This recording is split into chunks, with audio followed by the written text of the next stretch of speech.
can still smell that morning, even after all these years. The air was soaked with mist and the bitter stench of burnt oil that clung to everything out there in the Hurtgen, the kind of cold that crawled inside your bones and made your fingers feel like glass, ready to shatter if you tried to move too fast. We'd been dug in along that muddy road for 2 nights, waiting, half starved and half awake, our breath forming little clouds that vanished into the fog as if the forest itself was swallowing us whole. The ground was hard as iron, and every time we tried to shift position, the frost bit through our knees. The sergeant told us to stay low and conserve warmth, but the truth was, there wasn't any warmth left to conserve. We were just waiting for something to break the silence, waiting for those damned engines we could already feel coming through the earth. They called our bazookas toys.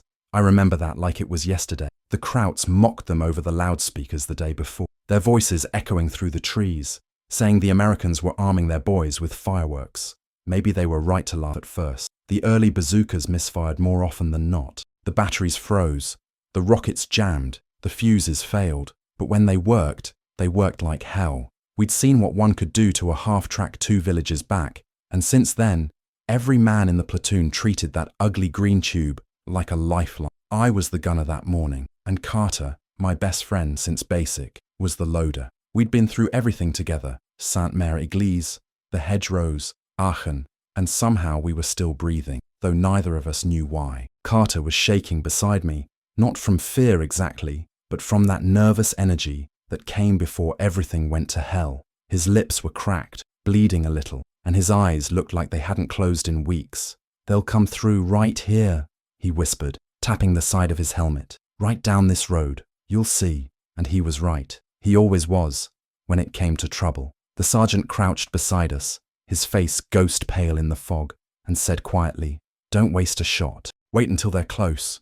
We don't get another chance." His breath came out like smoke from a dying fire. We nodded and waited. The forest was so still it felt unnatural. Even the birds had stopped making noise. Then it started, the faint distant rumble that you don't hear as much as you feel. It rolled through the frozen ground, a deep vibration that worked its way into your stomach and told you something heavy and merciless was moving your way. Every man in the line froze. I remember gripping the bazooka tighter, my knuckles white against the metal, praying to every god I could think of that the battery would hold. The sound grew louder, steadier. Then the fog shifted, and we saw it. A panther, bigger than anything I'd seen up close, moving slow and deliberate down the road, like it owned the earth it rolled over.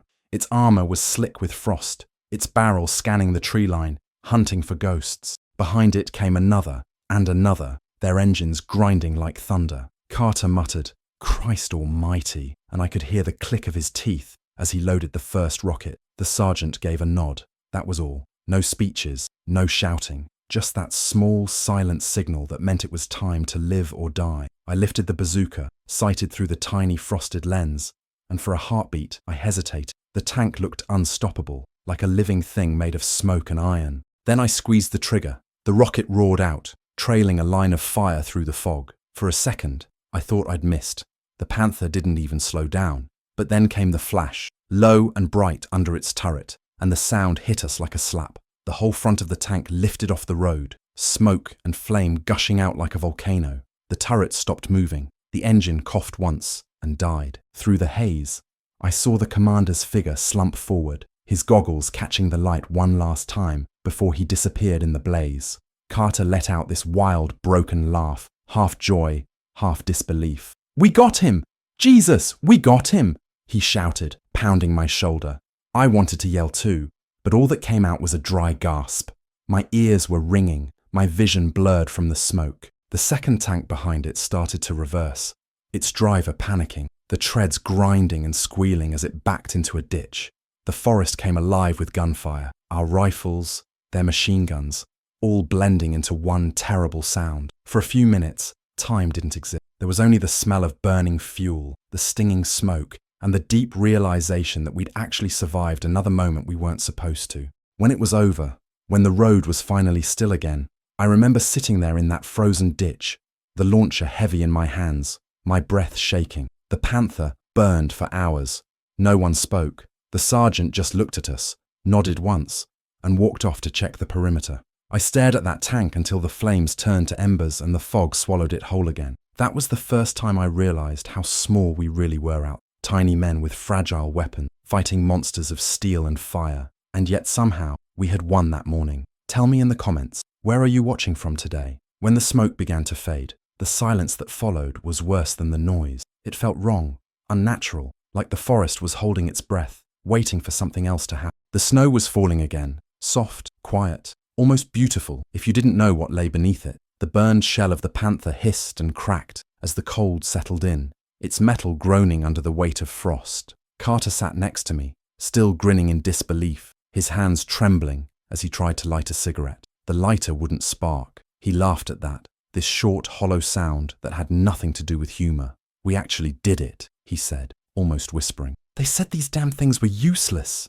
I didn't answer. I was still watching the fire, the way it pulsed inside the hull like the heartbeat of something dying slow. It wasn't pride I felt. It wasn't even relief anymore. Just that strange, heavy stillness that came after every fight, when your mind hadn't caught up to the fact that you were still alive. The sergeant came back, his face streaked with mud, and told us to move. "They'll shell this position once they realize we're here," he said. We gathered our gear, what little we had left, and started toward the tree line. The snow muffled our footsteps, but every sound still felt too loud. I kept glancing over my shoulder, half expecting to see those tanks rise from the road again. It was stupid, but I couldn't shake it. We passed the wreck, and I saw the shape of the commander's body still half hanging from the cupola, frozen stiff, his hands black from the fire. Carter stopped for a second and crossed himself. I didn't. I just kept walking. There was no room for prayer anymore. You start running out of it after the first few months of war. We reached what used to be a farmhouse near the edge of the forest. Its roof half collapsed, smoke still curling from the chimney. The sergeant said we'd rest there for the night. The place smelled of wet straw and rot, but it was shelter. Inside, we found an old table, a few broken chairs, and a crate of potatoes that had somehow survived the shelling. It was like striking gold. Carter joked that we'd open a restaurant when the war ended, and for a moment we laughed, the kind of tired laughter that didn't quite reach the eyes. Then it got quiet again. I took a seat near the window, watching the tree line through the cracked glass. The light was fading fast, turning everything the color of ash. I thought about home then, Ohio, the way the fields looked in autumn, my mother standing on the porch waving as I left for basic. I hadn't written her in weeks. What could I even say? "Hey Ma, we burned a tank today. I think I might be losing my mind, but don't worry, I'm fine." No, there were no words for any of it. Carter broke the silence, tossing me one of the potatoes like it was a baseball. "Bet you'd trade that for a steak right now," he said. I caught it and smiled weakly. "I'd trade it for a hot shower," I replied. That made him laugh again, softer this time. Then he asked me something that stuck with me ever since. "You ever think about what happens when this is over?" I didn't answer right away.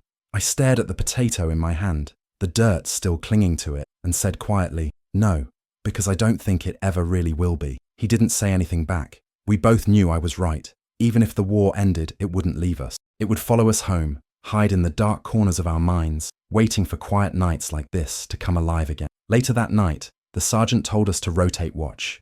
I took the first shift. The snow had stopped, and the moon broke through the clouds, lighting up the forest in silver. It looked peaceful, almost pure, but I knew better. Peace didn't exist out here. Somewhere beyond those trees, there were still men crawling through the dark with rifles and orders, same as us, scared and cold, and waiting to kill or be killed. I thought about the Panther again, about the man inside it. I wondered if he had someone waiting for him back home, if he had looked at our position through his scope and hesitated, even for a second, before deciding to fire. You start thinking like that after a while, not out of pity, but because it's the only way to stay human. If you stop wondering who they were, you start to forget who you are. When my watch ended, I couldn't sleep. Carter was snoring softly beside the hearth, his helmet tilted over his eyes, a half-burned cigarette still between his fingers. I sat there listening to the wind, thinking about how strange it was that we were still alive. So many others weren't. The forest outside seemed endless, full of ghosts. Every branch creak sounded like footsteps, every gust of wind like a voice calling out names I used to know. I pressed my hands together and tried to feel something, gratitude, anger, anything, but all I felt was tired, a kind of tired that lived in your bones. When morning came, the sergeant woke us before dawn. We packed up and got ready to move again. The smoke from the Panther had finally stopped, just a black shell on the road now, a reminder. Carter walked beside me, silent for once. As we passed it, He looked down at the launcher strapped across my shoulder and, "Guess our toys aren't so useless after all." I nodded. He smiled, but there was something in his eyes I didn't recognize, something broken. None of us said another word.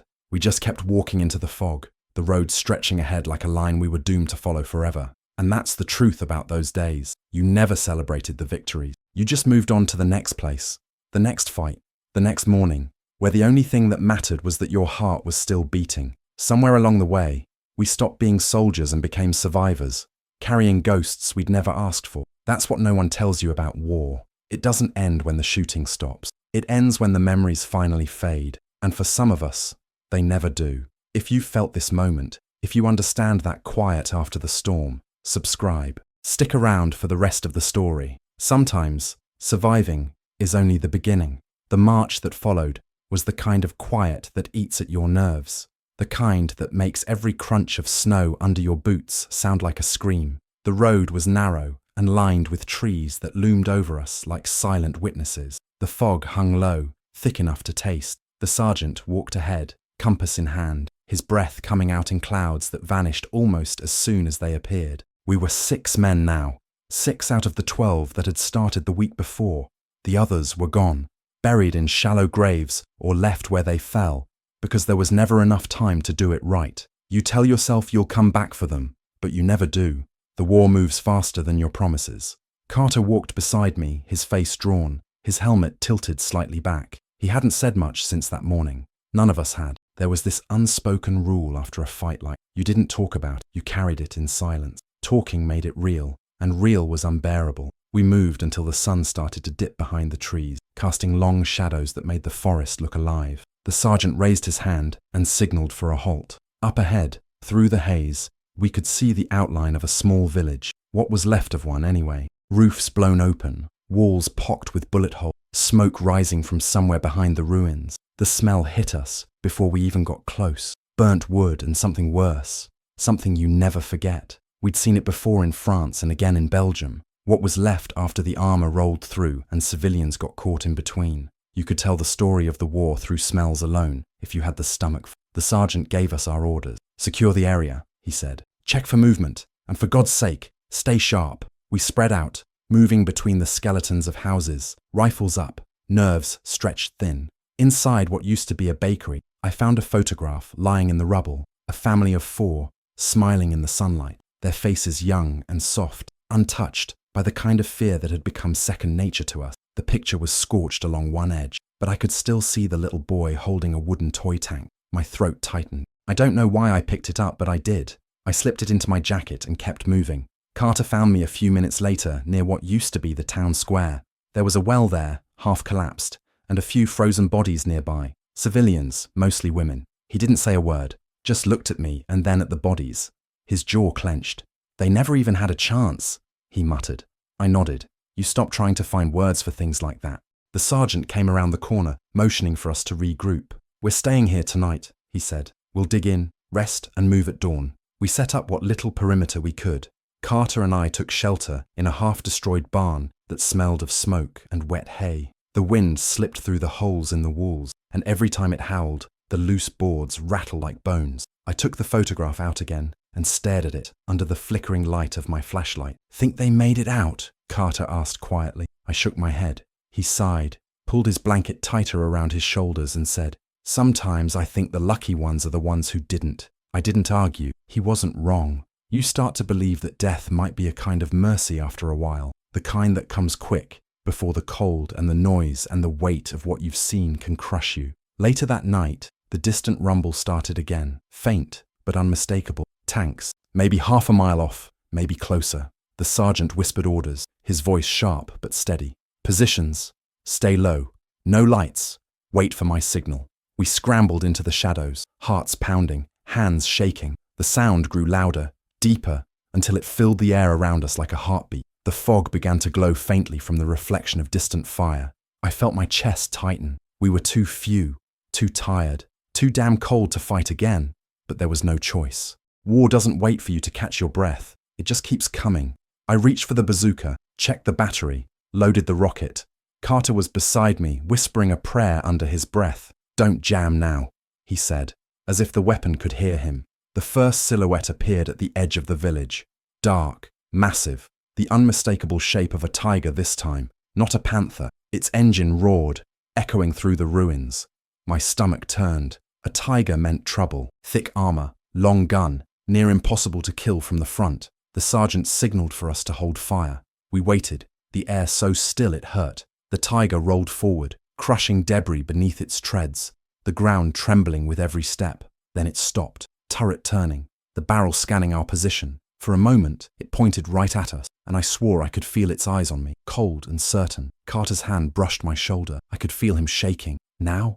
The sergeant didn't move. Then the tank fired. The blast tore through the square, throwing dirt, wood, and metal into the air. The shockwave knocked us flat. My ears rang, and for a second, everything went white. When I blinked the world back into focus, Carter was already up, reloading. The sergeant shouted something I couldn't hear, but I knew what it meant. I steadied the bazooka, sighted the tiger through the smoke, and pulled the trigger. The rocket shot out, streaking across the square. It hit the tank's side, near the tracks, and exploded in a burst of fire and dirt. The tiger shuddered, but didn't stop. The armor held. "Hit it again!" Carter yelled, tossing another rocket into my hands. My heart pounded so hard I could barely breathe. I loaded, aimed, fired. This time, the rocket slammed into the engine compartment. The explosion was deafening, the heat wave washing over us like a breath from hell itself. Flames burst through the rear vents, and the tiger finally stopped moving. The hatch flew open, and a figure climbed halfway out before collapsing back into the fire. When it was over, the square was nothing but smoke and silence again. My hands wouldn't stop shaking. Carter sat down beside me, breathing hard, his face pale under the grime. "We did it again," he said softly. I nodded, though I didn't feel like we'd done anything worth saying out loud. The sergeant came over, patted our shoulders and said, "Good work, boys." Then he walked off, his boots crunching in the snow. I looked at Carter, and for the first time, I saw tears on his face. Not from sadness, not exactly, but from exhaustion, from the kind of release that only comes when you've been to the edge and somehow made it back. That night, I couldn't sleep again. I kept thinking about the men inside that tiger, about the faces in the photographs still tucked in my jacket, about how close we all were to being the same story told in a different language. There was no glory in it, just survival. And in war, survival is the cruelest prize, because it means you have to keep remembering. If you're still here listening, if you can feel that same cold in your chest, that same heartbeat of fear and survival, hit subscribe. There's more to this story, and you'll want to hear it. Some truths about war only make sense when you've lived them all the way to the end. The snow had stopped falling by dawn, but the air was heavier than ever. It pressed down on us, thick with the smell of oil, metal, and smoke. We were still in that shattered village, scattered between what was left of the walls, waiting for new orders that never seemed to come. The sergeant was gone, taken by the medics sometime before sunrise, a piece of shrapnel buried in his leg. That left Carter and me in charge of what was left of the squad. 3 men, all exhausted, all hollow-eyed and jumpy. We sat around a small fire we'd lit in a broken barrel, our breath curling up into the frozen dawn. No one spoke much. There was nothing left to say. The forest around us was still, but it wasn't peace. It was the quiet before something worse. You could feel it in your chest, that awful tension that told you the war wasn't done with you. Around mid-morning, the fog began to move again. Not the drifting kind, but the crawling kind, slow and deliberate, like it knew exactly where it wanted to go. It rolled in from the east, thick and grey, swallowing the ruins one brick at a time. That was when we heard it, distant at first, then clearer. The sound of boots, not ours, many of them. The kind of synchronized rhythm that only the Germans had. My stomach dropped. Carter looked at me, his eyes wide, and whispered, "They're coming back." We scrambled to our positions. The men moved like ghosts, sliding into cover behind walls, windows, and doorways. I grabbed the bazooka, checked the tube, checked the battery again. 2 rockets left. That was it. If they brought armor again, we were out of luck. The steps grew louder. The clicking of bolts being drawn back, voices barking orders in German. Through the fog, dark figures appeared. Infantry this time, maybe 20 or more, sweeping through the ruins with machine guns ready. My pulse hammered in my throat. We waited until they were close enough to see their breath. Then Carter fired the first shot from his rifle, dropping one of them where he stood. The rest scattered, shouting, bullets tearing through the air. The sound was deafening in the narrow streets. Metal clanging, glass breaking, the echo of gunfire bouncing off the ruins. I ducked behind a stone wall, aimed, and fired another shot. One of them fell. The others moved faster, smarter. They started flanking us, using the fog as cover. The man to my left, Miller, leaned out too far and caught a burst of fire in the chest. He went down hard, his helmet rolling away. I didn't even have time to reach for him. Carter shouted something. I couldn't hear what. I just remember seeing his face flash through the smoke, eyes wide with panic, before a grenade landed near his feet. He dove, but not fast enough. The explosion was blinding. When the dust cleared, he was lying still, blood pooling beneath him, steam rising from his coat in the cold. I don't remember the next few minutes clearly. The world turned into noise and flashes of light. I remember grabbing the bazooka, loading one of the last rockets, and firing blindly into the fog where I thought the enemy was coming from. The blast tore through a wall, scattering debris and bodies. Someone screamed. I could taste blood in my mouth, though I didn't know if it was mine. I crawled to where Carter was lying. His eyes were open, staring at nothing. His hands twitched once, then went still. I said his name, but there was no answer. My best friend since the first day of basic training was gone, just like that. No hero's last words, no farewell, just silence, the kind of silence that breaks something inside you for good. The firefight dragged on, but I didn't care anymore. Something inside me snapped. I loaded the last rocket, stood up in the open, and fired toward the advancing figures. The recoil knocked me back, the rocket screaming into the fog. It hit something, maybe a truck, maybe a gun emplacement, because the explosion that followed was massive. Flames tore through the haze, lighting up the street in hellish orange. The Germans fell back shouting, some dragging the wounded. I dropped the empty tube, grabbed Miller's rifle, and fired until the clip was empty, until my arms ached and my eyes blurred. Then it was quiet again. The fog began to thin, revealing the wreckage, bodies, smoke, ruins, and Carter, still lying there like he was just sleeping. I sank to the ground beside him, the rifle slipping from my hands. My breath came in shallow bursts, and the cold finally found me again. I don't know how long I sat there, maybe minutes, maybe hours. The sun broke through at some point, turning the snow red where the blood had spilled. It looked beautiful in a way that made me sick. I looked at Carter's face, pale under the soot, and thought about that photograph I still had in my pocket. I pulled it out and stared at it again. The smiling family, the little boy with the wooden tank. I placed it on Carter's chest. It felt right somehow, even if I didn't know why. Maybe because it was the only piece of innocence left in this place, and he deserved that more than I did. When the relief unit finally arrived, I barely noticed. Voices, footsteps, hands pulling me to my feet. Someone asked me how many were left. I said, 2. It took me a moment to realize I meant me and Carter. They didn't correct me. They just nodded and moved on. They loaded his body onto a stretcher, covered his face, and carried him away. I watched them go until the fog swallowed them too. Then I sat down in the snow and stared at the horizon, waiting for orders that didn't matter anymore. That night, I couldn't close my eyes. Every time I did, I saw him, laughing, smoking, tapping his helmet like he always did before a fight. I thought about how he used to talk about home, about the bar he'd open when all this was over. He said he'd call it the lucky shot, said he'd hang his bazooka on the wall behind the counter, right next to the flag. I smiled at that memory, but it hurt too much to keep it. Out there, in that frozen graveyard of a town, I made myself a promise that if I made it home, I'd remember him. Not the way he died, but the way he lived. Loud, stubborn, always laughing even when it didn't make sense. The next morning, I packed my gear, slung the empty launcher over my shoulder, and started walking. There was no destination, just the next fight, the next road, the next moment to stay alive through. The war wasn't over yet, not for any of us. And as I walked, I felt the weight of every step, every loss, pressing down like the cold itself. Somewhere behind me, the fire from the tiger still burned, a black pillar against the grey sky. The forest swallowed me again, just another shadow moving through the mist. Do you know what it's like to lose someone who kept you alive just by being there? Have you ever felt that silence after their voice disappears, like the world suddenly forgot how to breathe? Comment below and tell me. Just copy and paste this. I know that silence.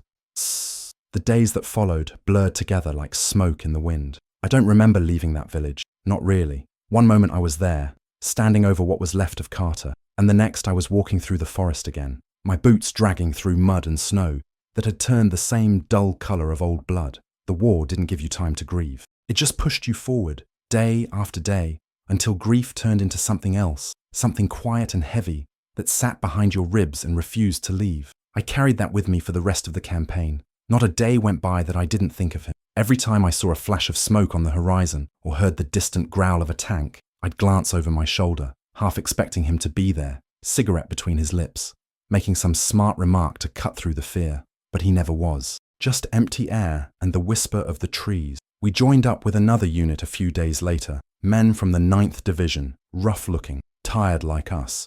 They didn't ask questions when they saw how few of us were left. They just nodded and made space in their foxhole. That's how it worked. You learned not to ask names too fast. Names had a way of disappearing before you could remember them. One night, as we dug into a ridge overlooking a frozen valley, one of the new guys passed around a canteen. It wasn't water. I took a sip and felt the burn spread through my chest, sharp and bitter. He said, "To the ones who ain't here." We all nodded. No words, no cheers, just a quiet toast to ghosts. I thought of Carter, of Miller, of the sergeant, and all the others whose faces were starting to blur in my memory. That scared me more than anything, that I might forget them, that time would sand down their voices until they were just another noise in the back of my mind. Sleep came hard in those weeks. Every time I closed my eyes, the same dream came back. The fog, the tank, Carter falling. Sometimes he'd turn and look at me in that dream, like he was trying to say something, but no sound ever came out. I'd wake up shaking, drenched in sweat despite the cold. The others didn't ask. They had their own ghosts. You could hear it in the way they breathed at night, shallow, restless, like they were all running from something even in their sleep. In the daylight, we kept busy. Patrols, digging in, moving out. It didn't matter where we went, only that we kept going. Stopping was the enemy. Stillness gave the memories too much room to speak. I remember one morning, a week or so after we'd linked up, when we passed through another town, smaller than the last. The snow had buried most of it, covering the scars of what had happened. A dog wandered through the street, ribs showing, tail tucked. It stopped and looked at me with these dull human eyes before trotting off. I don't know why, but that moment hit me harder than anything else in weeks. Maybe because it was so ordinary, so normal, and yet so wrong. Even the animals seemed lost in that endless winter. I reached into my pocket and found that photograph again, the one I'd left on Carter's chest. Somehow it had slipped back into my coat before we buried him. Maybe someone thought I'd want it. Maybe fate wasn't done with me yet. I looked at it again, the edges more frayed now, the ink starting to fade. The little boy's smile was still there though, untouched by time or fire. I remember thinking that if I ever made it home, I'd find that family, or what was left of them, tell them that their picture had kept one man sane through hell. By the time we reached the next front, word came that the war might be turning. The Germans were pulling back in places, though you couldn't tell by looking around. The gunfire never stopped, the cold never lifted, and the dead never left us. But there was a feeling, small, fragile, that maybe the end wasn't just a dream anymore. One night, sitting by a dying fire, one of the new guys asked me, "You think we'll make it?" I thought about it for a long time before answering. "I don't know," I said. "But if we do, I don't think we'll ever really leave." He looked confused. I didn't explain. How could I? The war changes your idea of home. It's not a place anymore. It's a memory you can't go back to, no matter how far you walk. Sometimes, when the wind blew just right, I could almost hear Carter's voice in it, telling some story, cracking some joke,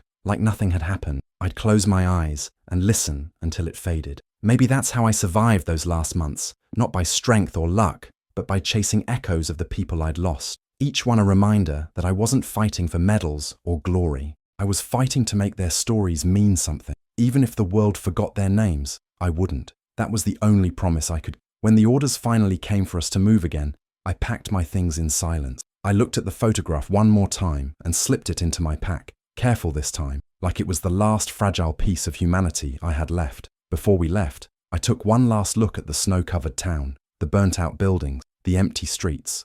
Somewhere in all that destruction, I felt a strange calm. The war was still raging, but inside me, something had gone quiet. Not peace exactly, just acceptance. Maybe that's what survival really is.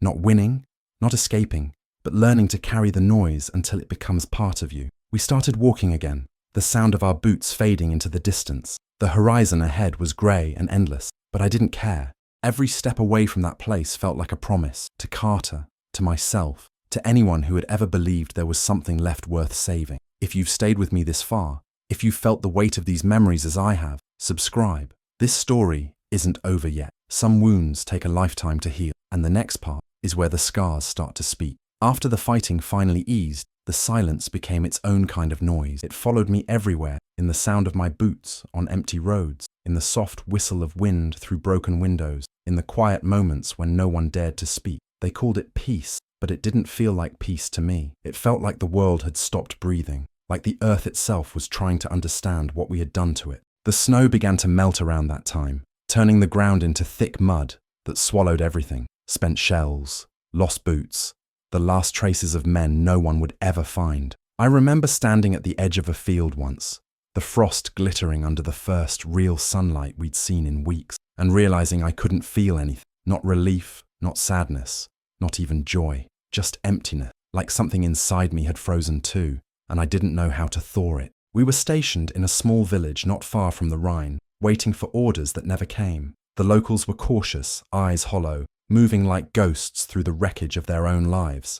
Sometimes they'd stare at us as if we were the same kind of monster that had torn through their homes. Maybe we were. We'd burned towns, destroyed bridges, killed men we never looked in the eyes. I told myself it was different, that we'd done it for the right reasons, that we were liberators, not invaders.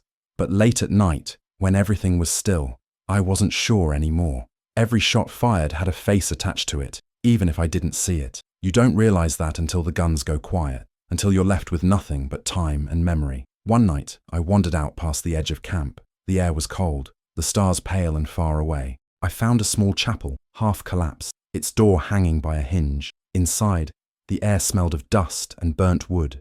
There were candles scattered on the altar, melted to puddles of wax. Someone had left a small metal cross there, bent and blackened by fire. I sat down on one of the pews and stared at it for a long time. I hadn't prayed in months, maybe years, but that night I tried. Not for forgiveness. I didn't think I deserved that, but for understanding. I wanted to know why I was still alive when so many better men weren't. Why Carter wasn't. Why the war had spared me when I'd stopped believing in anything worth living for. I didn't hear an answer, but something changed in me sitting there. For the first time, I realized that survival was its own kind of burden. You carry it the way you carry a weapon, always ready, always heavy. When I walked back to camp, the sun was starting to rise. The light caught on the frost-covered grass, and for a moment, the world looked clean again, untouched. One of the younger soldiers was sitting by the fire, scribbling something in a small notebook. He looked up and said, "You ever write any of it down?" I shook my head. "Doesn't help." He smiled, small and tired. "Maybe not," he said. "But forgetting hurts worse." I didn't answer, but those words stuck with me. Forgetting hurts worse. Maybe that's why I'm still telling this story now. Not because it makes me feel better. It doesn't. But because remembering feels like the only way to make sense of it. A few days later, word came down the line that we'd be moving out again. Not to fight this time, but to occupy. They said the war was almost over. I should have felt something. Hope, relief, something. But all I could think about was what would come after. What would happen when I went home. How do you go back to a world that doesn't know the things you've seen? How do you sit at a dinner table, listen to laughter, and not hear the echo of explosions under it? I didn't have an answer then, and I don't now, but I knew one thing. I wasn't the same man who had left home. None of us were. We'd left something behind in every town, every ditch, every snow-covered field. Pieces of ourselves scattered across Europe, never to be found again. That night, as the campfire burned low, I looked around at the men. What was left of us? Some were laughing, others staring into the flames, lost in their own thoughts. I wondered which of us would make it back, and which would be remembered. Probably none. Wars end, people move on, and the world forgets the names written in mud and blood. But maybe that's all right.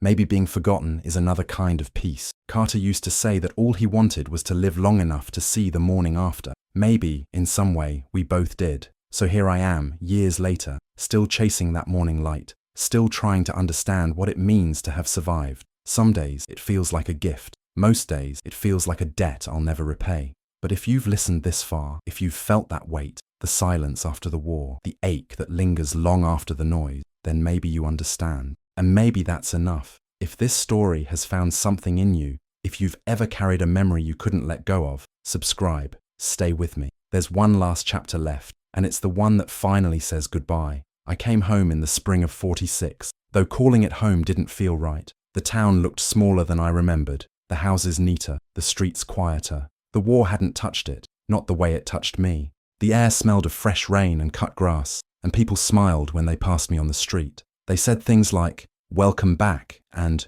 "You're a hero." I nodded, thanked them, but inside I felt like an imposter wearing someone else's skin. Heroes were men like Carter, like the sergeant, like the ones who didn't make it out of that forest. I was just what was left of them, walking around in a world that didn't know their name. My mother cried when she saw me. My father shook my hand like I was a stranger. I slept in my old room that first night, the same bed, the same window looking out at the same oak tree, but I didn't sleep. I just stared at the ceiling, listening to the silence, waiting for the sound of distant artillery that never came. The quiet scared me more than the shells ever did. The weeks that followed were strange. People expected me to go back to normal, like the war had been a bad dream I could just wake up from. They'd ask simple questions. What was it like? Did you see action? Did you ever get scared? And I'd smile and say the things they wanted to hear.